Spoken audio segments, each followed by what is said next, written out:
Good morning, and welcome to our webinar, All Employees Can Be Extraordinary Leaders in a Crisis. My name is Mary Fink, and I'm Vice President of Solutions, Training, and Education for the Work Institute in Nashville, Tennessee. I'm glad you're with us this morning. If you joined us last week for our Friday webinar, it was Danny Nims, the president of our company, and he talked about some things that leaders are doing to be successful in the crisis, to try to take care of business, to try to take care of staff, to try to take care of what needs to be taken care of during this time. And I will be building on some of the things that Danny said, and also bringing up some new points that I think are important at this time. The reason we talked about all employees can be extraordinary leaders is that leaders will develop, leaders will come out in a time of crisis that may not have been leaders or may not be official leaders. And so everyone can be a leader in this time, and there are some things that everyone can do to make it as successful as possible. We are in some very serious times, and so we want to do what we can to take care of our staff. That needs to be our first priority. And then to do what we can to try to keep business going to the extent that we can. I'm going to talk about three different topics. I'm going to talk about emotional intelligence. I'm going to talk a little bit about change, because I think change is really, the change cycle has never been more impactful than it can be during this time. And I'm going to talk about having compassion. I'm going to end with some comments from Patrick Lencioni. Those of you who know me know that I'm a rabid fan of his and read everything that he writes. I listen to his podcasts, and I think he has such a great handle on dealing with the human side of what's going on now. So I think that will be important information to have as well. Emotional intelligence is the great distinguisher between good leaders and great leaders, and that has never been more true than it is right now. It is the ability to interact effectively by reading emotions and responding to people accordingly. It's more important than ever. We don't have all of the message contacts that we normally would have. We're not in the room with people, so we don't always have all the visual cues. We certainly have tried to do that through visual video recordings and things like that, but we need to be more aware than ever. So the first piece of emotional intelligence is self-awareness, and that is just knowing who I am, knowing what to expect from myself. And here's the good news about emotional intelligence. It is not something that we are born with. Some of us have a greater tendency toward it than others naturally, but these are skills that can be learned. And so it's not like intelligence quotient, where it is something that we're sort of hardwired with. It is something that we can learn. Good news there. The second piece is self-regulation, and that is once we know ourselves, we are able to control our impulses and respond appropriately to things that happen, whether they're good or bad, whether we keep ourselves from being too excited or too upset or too angry or whatever that is. That's probably one of the most important ones in terms of me dealing with myself. The third is motivation, and that is that thing that keeps us going. What could be more important during this time than being motivated? It helps us persevere in the face of setbacks and frustrations, and it's related to resilience, which also allows us to bounce back from setbacks. So when things are falling apart all around us, if we have a strong sense of motivation, we will keep putting one foot in front of the other, even if it's difficult. We make that happen. Empathy, again, one of the important characteristics of emotional intelligence. We see things from others' perspectives. That is critical during this time. I know what I'm feeling.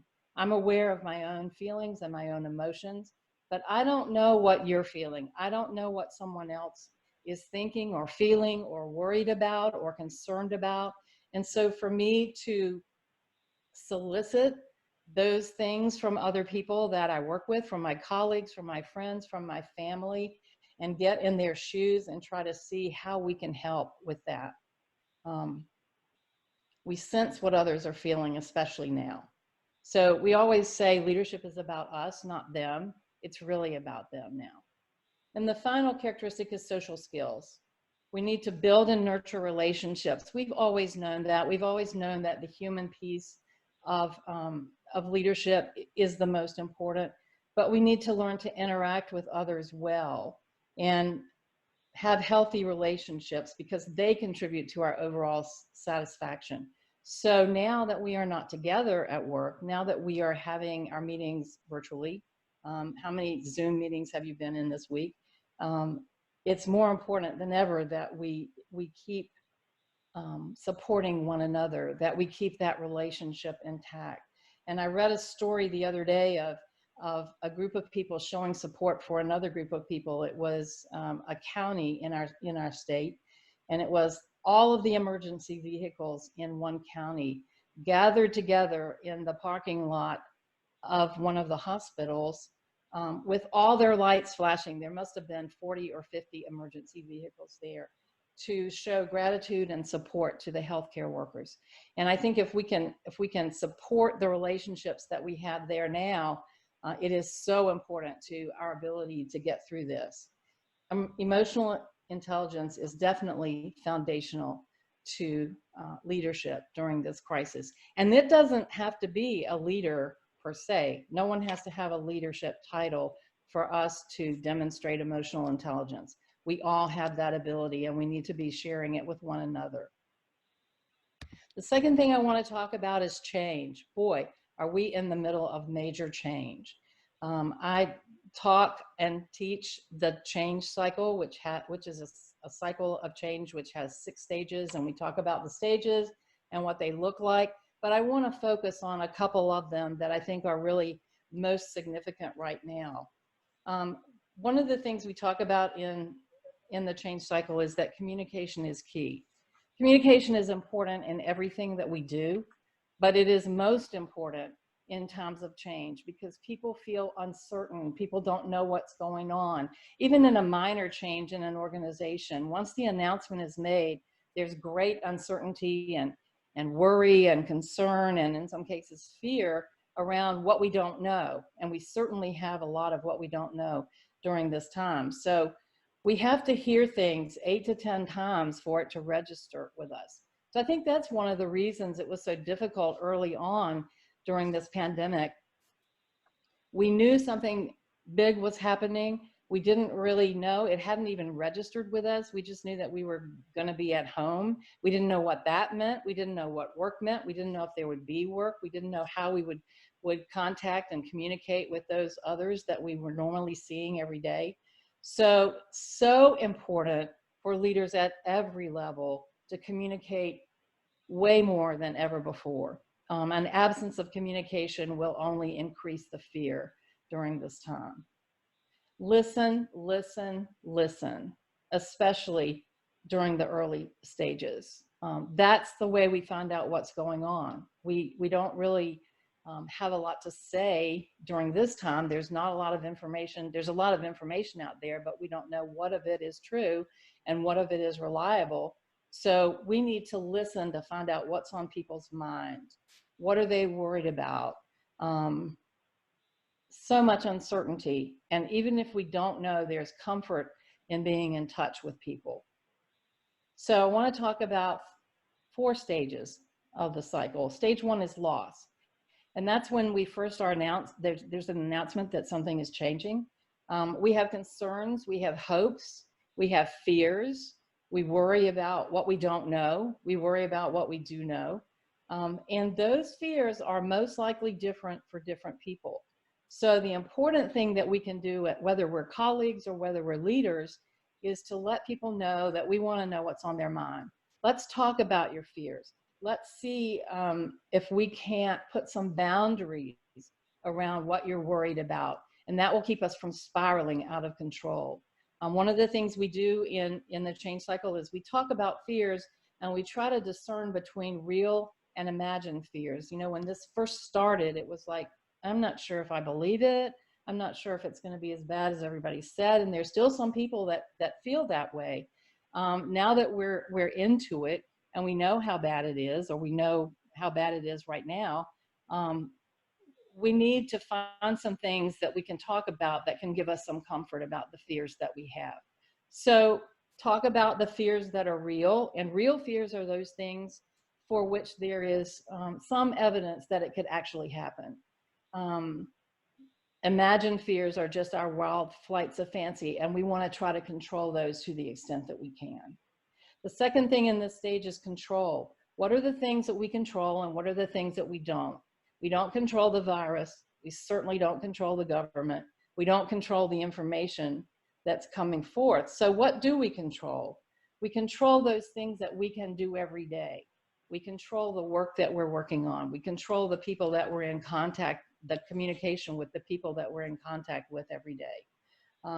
We can focus and work on those things, planning for the future, including building better teams and team members. Now is a great time to do some work on that, on that level, and I'll say a little more about that when I get to the Lencioni piece. Completing current tasks and projects. You know, those things that you've said, when I get time, I will work on this. Some of us now have time to do that. If we're not in the healthcare field and we're not direct providers of support or service to people during this pandemic, then we probably have some time, and it's a great opportunity for us to work on those things. And then staying in touch with clients and vendors and coworkers, not just our colleagues, but those vendors that we're used to talking with all the time, and the clients. We want to stay in touch with clients and find out what's going on with them. Is there anything we can do to help them? What's on their mind? We want to keep whatever is familiar to us that's possible to keep in our minds at this point. We want to do that. I ran a hospital a long time ago, and when we moved the hospital to the new building, we completely duplicated all of our employee lounges because we wanted there to be some place in the new space that was going to be familiar for employees and that they would feel comfort in. It's a little harder to find something that's going to stay the same now. We don't know what's going to stay the same, but if we can create routines, or if we can keep the same routines that we've had, if we can continue to have the same meeting schedule that we've had, if we can continue to have the same contact with our clients to the extent that's possible, those are things that are within our control, and it lets us know that everything is not changing. Stage 2 is doubt, and that's where the strong emotion comes in. Often anger. We are angry over we don't know what, but something's happening and we don't think we like it, or we know we don't like it. The object of this stage is to gather valid information about the change so that we know we're not going to falling for gossip or listening to gossip or listening to things that people say, and there sure is plenty of that going around these days. So making sure that the information we gather is true, and encourage people to be careful about what information they share. Usually in this stage, people will fall into two camps. I love this change or I hate this change. Now it's a little bit different right now because nobody really loves this change, but they fall into two camps, and then the camps begin to recruit for members. The important thing to do here is to make sure that the information that we have is true and valid, and that we have vetted it before we share it with anybody else, that it's come from a reliable source. Stage 3 is discomfort, and this is probably where a lot of us are right now. It is a place where we feel we have no energy. We are just tired of the whole thing. And what's happening here is the information that we gathered is taking its time, making some sense within our brains. And so we are kind of, lethargic. We have a hard time coming and doing the things that we need to do. We need to push forward in this and be motivated to take one step at a time, to get work done that we can do, and to give ourselves permission when we need to take a break. And that's probably the most important thing that we can do. I know our president, Danny, has encouraged us to take a break when we need to, walk around, go outside. We've even been encouraged to take an afternoon every now and then and do something different. When we are in this stage 3 of great discomfort because we are not motivated and we're having a hard time getting the job done, to take a break and let us clear our minds. And usually when we come back, it's a whole different situation. Our minds are clear and we're able to do our work. Some of the breaks you've probably all experienced: virtual coffee break, virtual lunches, virtual happy hours, just being in touch with other people and talking about something other than work can be a huge help. Stage 4, and the last stage that I'm going to talk about, has to do with discovery. And this is where we've turned a corner and we're moving toward a more positive feeling and attitude. This is where we begin to settle into the way we work now. And I think some people have settled into that. The first couple of weeks were really uncertain and unsettling and uncomfortable. But now that we've kind of settled into that pattern of whatever virtual meetings we're having, however we're contacting people, whatever the schedule is for that, how we structure our day, which is a really important one for me, we fall into what is, for now at least, the new normal. And so what we want to know, what we want to think about now is that what have we done while in quarantine that is actually a better way? What should we hold on to when the crisis is over? We need to think about some of those things that we can do as a result of having been at home that we can't usually do. Can we hold on to our culture, or even work on moving toward a more desirable culture during this time, being in touch and having conversations with our colleagues and our leaders and our teams? There's a great article, Harvard Business Review, which I'll source for you later, that's talking about manage your energy and not your time. And it talks about time is limited. There's only so much of it. We can't control it. We can't stop it. We can't add to it, but we can control our energy. And it talks about realizing that everybody has their own specific worries about it. We have to work on the 4 elements of our lives: the physical, the emotional, the mental, the spiritual. And as we grow energy in one area to compensate for a lack of energy in another, it helps us to be more successful in our whole world, in our whole lives. I will cite that article for you because it is really a wonderful one. It talks about creating rituals in all the elements that help us grow, and tell stories of how many companies have taken this approach and the difference in the productivity quarter by quarter by paying attention to this. The next topic is compassion. Everybody's got worries and concerns. Everybody has their specific worries, and people are looking for human connection right now. Sometimes we have things happen and we don't know how to respond. The son of a dear friend of mine died recently, and he had been on life support for years and years. His mother had spent thousands of hours by his side, and then when this happened and she was not able to visit him, they would Skype, and then one day he wasn't available to Skype, and shortly after that she got the message that he had passed away. You can only imagine her grief at not having been with him when he passed, but also at not being able to have people around her at this time. So the neighborhood got together and put together a drive-by funeral, which was, or memorial, or just acknowledgement to the family. And we got in our cars and we made a parade to her house, and we all dropped off cards on a table that was there. We spoke to her from a distance to just let her know we were thinking of her. And that contact, that human contact, she has let us know, meant so much to her. We have opportunities now to make some changes for the better in our work relationships, and we really need to be doing that. Take the time to really get to know some of our staff, some of our colleagues that we don't know well, and that builds trust, and that makes for a much better team building and teamwork. We become better team members, and therefore we do better work. The last thing, a few tips. Communicate, communicate, communicate. We just can't over communicate in tough times, and so we have to find a way to make that happen. Do what we can. There all around are stories that we see and hear of leaders who have done extraordinary things during this time. I have a friend whose husband works for a company that that administers unemployment, and he has been working on, you know, file after file after file, having a, as you can imagine, during this time, having a huge number of people filing for unemployment.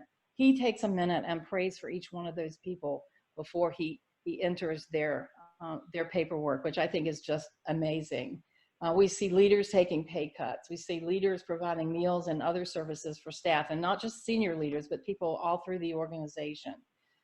Southwest Airlines has restructured all of their perks to accommodate people during this time for flyers who usually fly a lot and aren't now, so that they can retain their loyalty. I think that's really an important thing. And I read just this morning that Publix is buying excess food from farmers and providing it to the food banks. So there's so many things, so many good things that are going on now. We need to just build on that. Create a safe place for your staff. Show them that you're not going to sacrifice them for the bottom line, unless you absolutely have to. And then that needs to be a message that is delivered appropriately. Be honest, tell it like it is. Be authentic, deliver news, whether it's good or bad, in an appropriate way. Stay plugged in. Don't keep secrets. No matter what it is that comes along, don't keep secrets if you can help it, unless there's something that you are forbidden from sharing, which I can't imagine what that would be at this time. Let people know what you know. That gives a sense of comfort, a sense of calm, and a sense of, I can trust you because you're going to tell me what I need to know. Be open and honest. Let them see your vulnerability. They need to know that that you've got your own fears as well as, as well as everybody else. Stay in touch with your furloughed staff. They may be feeling the most excluded of all, and they may be the most important people when work comes back. So make sure that they feel included and they know what's going on. Plan for the return to normal. What are going to be the first things that you do when you come back? How are you going to review how things went during this time? How did people respond to what we did? How did people respond, and are they looking for new jobs? Were they impressed? Were they disappointed? We need feedback, and we'll talk a little bit about that in just a minute. Talk about purpose in the new normal. Some of our purposes may be the same, some may be totally different, and some may change moderately. So make sure that we have conversation around that. Be compassionate. And finally, Patrick Lencioni, in his podcast, he talks about all the changes for the better his team is working on now during this crisis.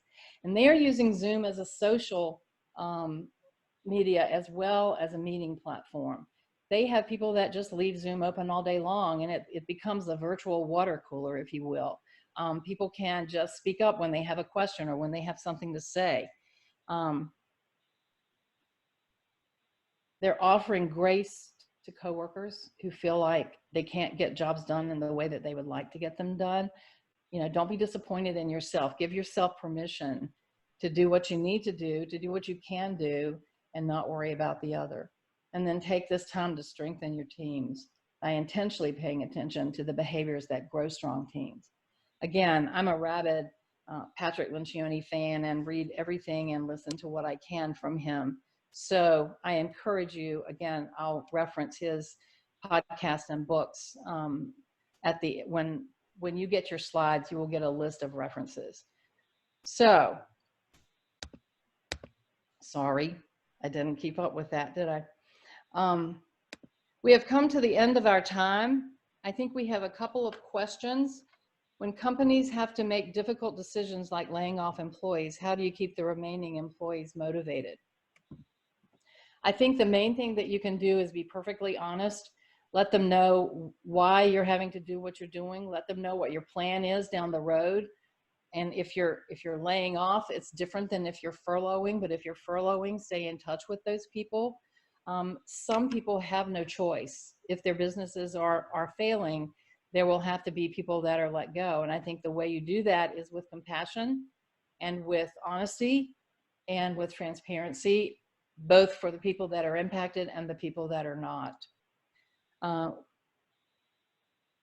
You talked about staying connected. What do you do with an employee who is failing to perform? How do you handle that? I think you have a conversation with that person about what's really going on there. It may be a failure to perform because they have emotional issues, or they're worried, or their fears, or they're taking care of a family that, you know, is creating an additional burden during this time. Those of you who have children at home, I really respect and admire your ability to get the job done, because I know how hard that is. But I think you handle it with compassion. You ask questions, you let them talk, you listen, and then you you ask them to do the best that they can do.